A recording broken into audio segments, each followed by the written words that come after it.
and welcome to today's episode of Linking In with Louise. You may have noticed that I'm not quite keeping to the schedule on the podcast at the moment, and I'm sure you'll all be in a similar boat where we're all just adjusting a little bit to having the whole family at home. I have 3 kids and they are super. They're really great at getting stuck in and doing their work, but it's definitely getting us. Normally they're all in the house by 8:15 and I can get into work, whereas today I really started work at about 10:30. So it's just very different times at the moment, and I'm sure you're all feeling the same. But I still want to get my podcast out to you all. So here is today's podcast. Today I'm going to be talking about how to maintain communication and engagement with your audience during this current time. And actually, even though right now it's a global pandemic, in the future, who knows what this might be relevant for. Hopefully no more pandemics, thank you very much. But there are other things that happen in our lives, and some of my friends call them seasons in your business. These 5 points will apply to any particular season where you have a bit of disruption in your business. I think it's really important to keep communication up with your audience and engagement with your audience. So let's get cracking on the 5 points. Some of you may have seen I did a Facebook Live with Small Business Saturday on the 1st of April. And you know what? We didn't even do an April Fool's joke. That was a missed opportunity. And these were the points that I talked about on that Facebook Live. So I thought it would be a good opportunity to share them with you guys as well on the podcast. So number one way to maintain communication and engagement with your audience is to show up for your audience. So a lot of people are having quite stressful times now. And actually some people in my network are flying. It depends really on what your business is and what services you have to offer. So some people are finding themselves really, really busy. Other people are maybe not so much and maybe having a major impact on their business at the moment. So show up for your audience. And you may have heard me say this before, but really decide who it is that you want to connect with. Who is your actual target audience? Who is your ideal client? This could be a really good time to figure this stuff out actually in your business. Sit down and do these pieces of work to understand who your avatar or your ideal client is. Who are they? What do they do? What are their main worries or concerns that you help with? What is it you can offer them that they are willing to invest in your services for? So once you understand who that person is or who those people are, what social media platform are they spending time on? If you are, quite a lot of people are spending a lot of time on Facebook at the moment. And that doesn't surprise me because the way Facebook is set up, it's for connecting with friends and family and for building community. So I'm in a Facebook group at the moment that I only joined about a week or so ago. I think it's called Family Lockdown. And it's got 1 million people in that Facebook group, which is phenomenal. I've never been in a group with more that has been more than maybe 12,000. I think at one time I was in a Melissa Griffin Facebook group, was about 12,000 people. But I've never been in one with 1 million people. And it's just all lots and lots of parents who are locked in their houses on lockdown with kids, and they want ideas for what to do with the kids. And the creativity in that group is brilliant. People making arts and crafts out of practically nothing in their houses, or sharing really simple baking ideas or games you can play with your kids without having to, well, we can't go out and buy anything, so without having to go buy anything.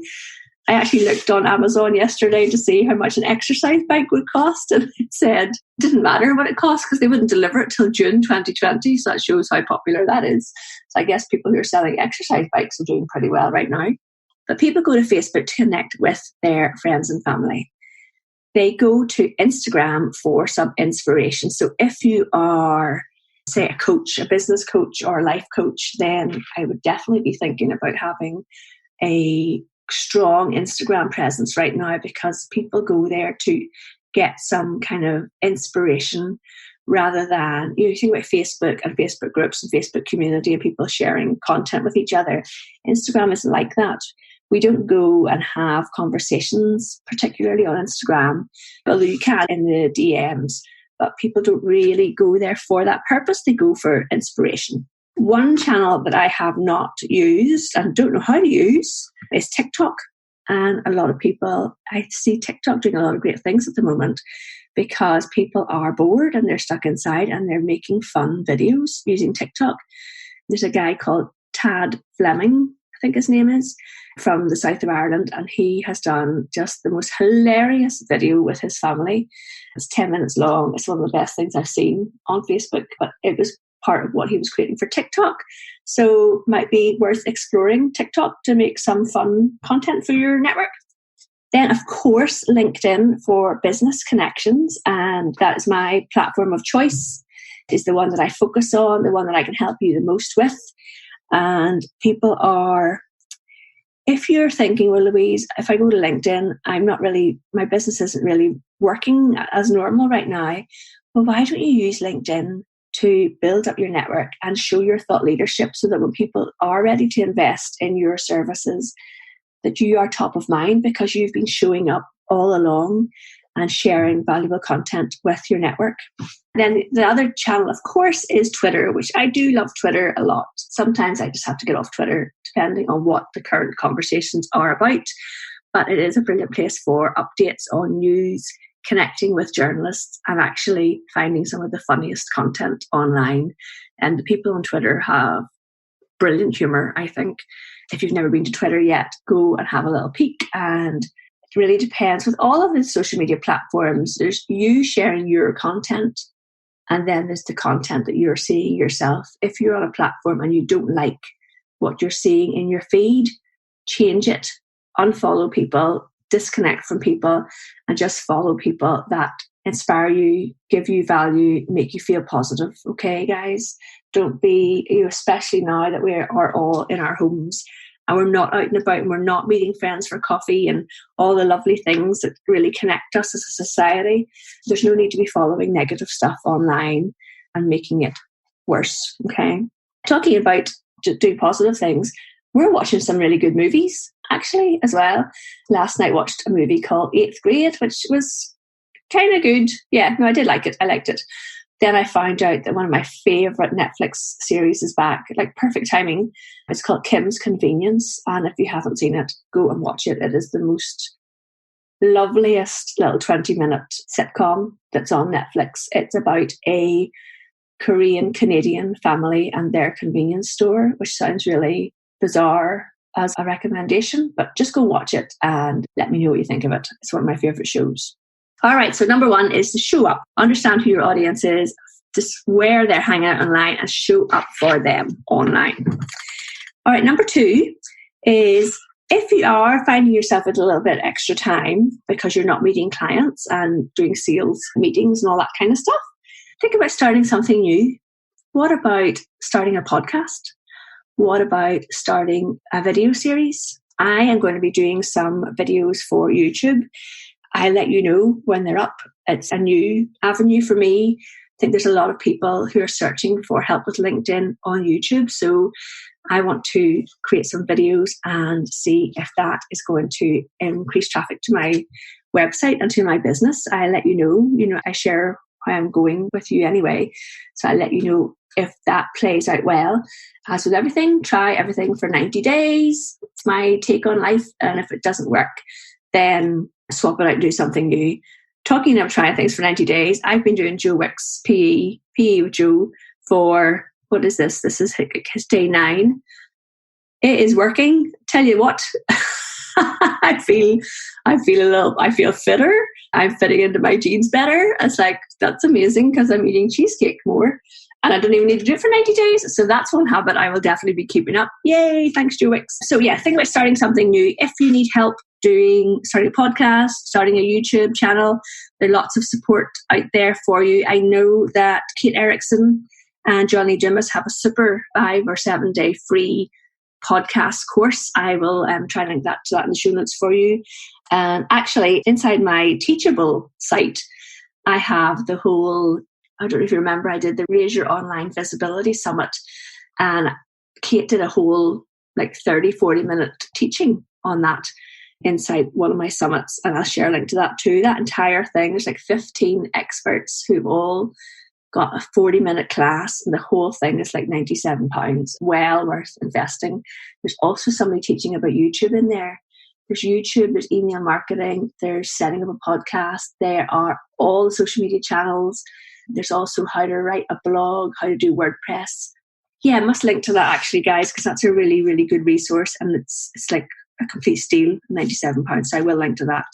Just making a note on that just now. Okay, so that's number 2. Number 3 is think about how often you are posting on your social media platforms. And the normal rules are out the window for this right now, because normally I would say Facebook 2 to 3 times a week, Instagram once a day, Twitter, if you're building a platform on Twitter, a couple of times a day probably, LinkedIn 2 to 3 times a week. Right now, that is out the window. If you are building your presence on one social media platform, get on it every day and show up. That is totally new rules, okay? What about creating batch content for your audience? What is batch content? It is what I should be doing with this podcast. If I didn't have 3 kids in the house, it would be setting aside like a 3-hour block and recording 4 episodes in a row, or setting aside 2 half days next week and sitting down and writing 5 blog posts. Creating content that, because when you're back to being busy in hopefully June, July, August, those are the things that slip through the cracks when you've got the time now. So why not try creating that content now? All right, number 4, people like to see your face. Remember, this is about maintaining communication with your audience, in case you forgot. People like to see your face. So I have decided that I'm going to start doing more Facebook Lives and more video content for LinkedIn, as well as this YouTube video plan. Show up online, people connect with people. One of my friends who is a Facebook ads expert has seen that her clients who are doing live video streams as well as everything else that they do in their business are getting far better results with their Facebook ad spend. Now, I am not a Facebook ad expert, and I don't even really use Facebook ads very often. But if that is your bag, there's a good tip for you. If you're doing live video, you'll get better results with your ads. I think you can retarget people who've watched your video, that kind of jazz. But also the fact that you're literally showing up and showing your face online, people will connect with you, and it will be really good for your business as a result. All right. And the 5th tip then is, do you remember that thing called an email newsletter? I use ConvertKit to send out my emails. I think a lot of you are probably getting my emails. I am actually the type of person who wants to write to you all the time to try and restrict myself from doing that. But build an email list and contact your email list at least once a week. And it's not about writing about yourself in the email. It's about writing about stuff that helps your audience. So sending them weekly tips or advice, checking in with them and asking them to let you know how they're getting on, because people do actually like to reply back to you. So if you've got an email list, make sure you're emailing your list regularly. If you don't have an email list, now's the time to start building up that regular weekly connection into the inbox. Remember, the social media platforms will not show all of your posts to all of your clients, or all of your audience, but a lot of people, say 30 to 40%, will open your weekly email. If you're like my friend Debbie Gonzalez, her open rate's about 70%, which is phenomenal. And I'm not surprised she probably writes to you like she's writing to her friends, which is a good tip as well. But yes, definitely consistently showing up on your social media platforms, showing up if you have a podcast or YouTube channel. I'd say posting daily at the moment, if you have the time to do it. Showing up on Facebook Lives or live video. I don't have LinkedIn Live yet. I don't know if I'm going to get it, because I talk about LinkedIn on LinkedIn. And one of the things they say is that if you have LinkedIn Live, you can't talk about LinkedIn, which totally makes me think of Fight Club. So I don't know if I'm actually going to get it. So I record my videos and upload them instead. But they're still videos, there's still me on screen. And the 5th one was keeping up with your email. So hope you're all doing okay. Do shout out to me if you want help with your LinkedIn. I will be starting my next 5-day LinkedIn challenge on Monday, the 6th of April. So come and join us on that. Just go to socialbni.com/LinkedIn challenge.